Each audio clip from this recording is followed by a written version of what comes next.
Stand, dance, moonwalk. Go to the moon. So for today's video nga mga kananay, so araw na nga ng recognition ni Colette. So ito nga pala yung ganap kahapon. Syempre bago mag-makeup portion, pinakain ko na nga muna siya. Hindi na rin siya naligo kasi kagabi naligo na siya guys. Sabi ko maaga kasi tayong gigising, baka lamigin at sikmurain pa. So ayan, kaya pinaligo ko na siya kahapon bago pala matulog. So kahapon tuloy.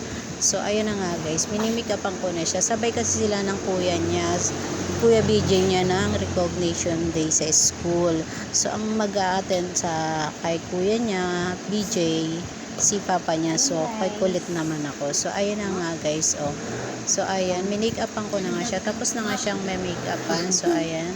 So bibihisan ko na nga siya. Sabi niya kasi magbibihis na daw siya nung pangsayaw nila at kailangan daw nakatirintas ang buhok. So ayan, medyo natagalan kami dyan sa buhok guys, kaya medyo nakarating kami sa sa school.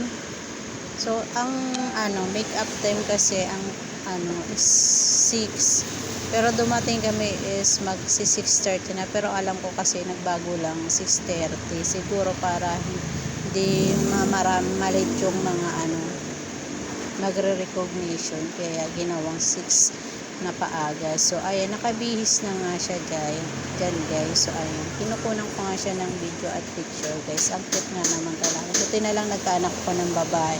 So ayan, may naaayusan ako. So ayan na nga guys, nakabihis na rin ako. So ready na kami para pumunta. Dinala ko na nga lang din yung kanyang bihisan sa sa akit sa stage, sa yung susuotin niya. So ayan na nga guys, palabas na nga kami ng aming compound. So ayan, nakasakay na nga kami sa sidecar. So ayan, nagulat ako kasi pagdating namin sa school guys,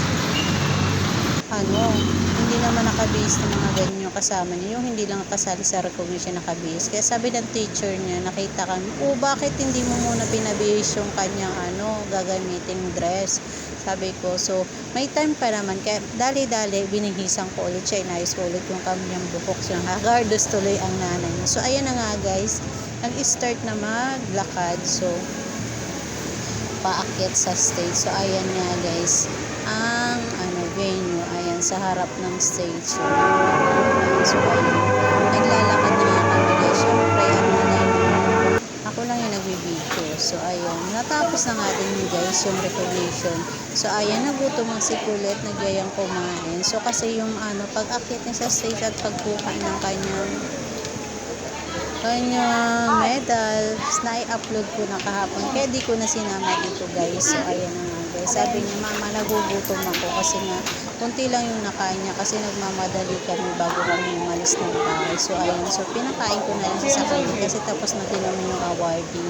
Yung mga ibang estudyante na lang ulit, mga grade 6, grade 5. So ayan, nasa labas na nga kami guys. Yan naman tuwang-tuwa. So nakakita nga siya ng ganyan. Sabi niya, mama biyan mo. So syempre binigyan ko.